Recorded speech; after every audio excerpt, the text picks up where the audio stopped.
我係香港民主建國聯盟主席，呢一個係因為香港議會而產生嘅一個政黨。咁目前呢，我哋有好多人流亡喺台灣。咁就點解會想參選香港議會？因為喺呢幾年，至少我嚟講，我係喺度感受到啦、觀察到啦，就係香港人其實並唔係咁團結，大家都有自己山頭。雖然大家都係所謂爭取光復香港，但係大家對於合作做件事係好抗拒。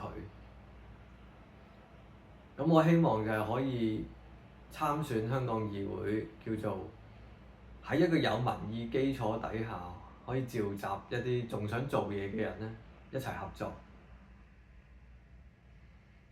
咁我簡單講下我以下嘅政綱啦。第一樣嘢就係爭取成立一個有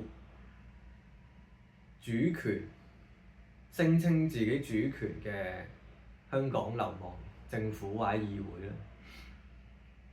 咁呢一個議會可以叫做向外國各個國家去爭取承認地位，然後我哋可以發出一個香港人嘅身份。雖然係一個未有實權、未有管理領地嘅流亡政府，但係呢一個會係一個好大一步。其次就係去制定憲法啦，制定一個公投嘅憲法啦。咁憲法內容當然就係香港要獨立，一個民主基礎喺香港。同埋其他細節，其實我覺得應該要留翻大家討論同公投嘅決定。咁然之後就係成立一個香港人事務局啦，類似就係一個情報機構。咁可以有咩做咧？就係因為我哋唔知道我哋嘅敵人嘅資料，我哋唔了解敵人，我哋冇辦法戰勝佢哋，所以我哋係需要從頭開始去搜集一啲嘅情報。究竟香港我哋依家要入手嘅時候，我哋要點樣做？我哋海外嘅香港人有邊啲地方係信得過嘅？有啲咩人係危險嘅？然之後，我哋最好就可以發出我哋流亡議會嘅護照出去，得到外國承認。喺呢幾件事上面，尤其是一個流亡政府身份護照嘅身份，我哋可以令到一啲流亡咗海外嘅人、香港人，佢冇辦法去再有香港嘅護照嘅時候，或者甚至佢冇一個外地嘅定居身份，佢哋都可以有一本香港人嘅護照可以流動，而唔係一個客戶，唔係一個人蛇。我相信有好多人係當時係急腳離開，而亦都做唔到一啲所謂政治庇護嘅申請。而依家只能夠可能靠住讀書去逐個居留，或者去靠一啲叫做黑工去生存。咁呢一啲人我哋睇唔到啊！呢一啲人我哋冇辦法接觸到。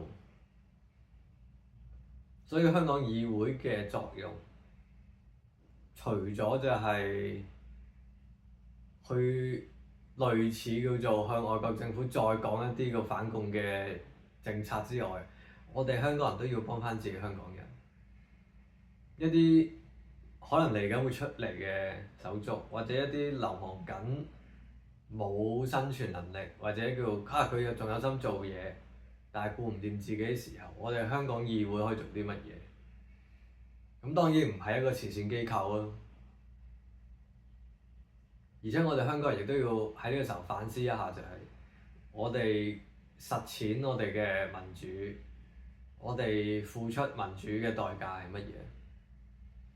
咁當然就係如果大家係繼續沉淪落去，咪只會變成中國6·4後嘅環境，就係個個人流亡嘅互相攻伐，互相中傷，然之後有一啲人反而被中共收買翻轉頭，有一啲人就係每年好似香港維園咁樣，就6、4點盞燈講兩句，每年受記者訪問一次，好完場。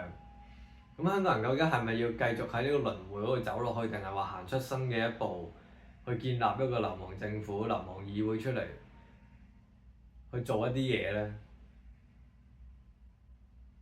好希望大家可以投一票，多謝。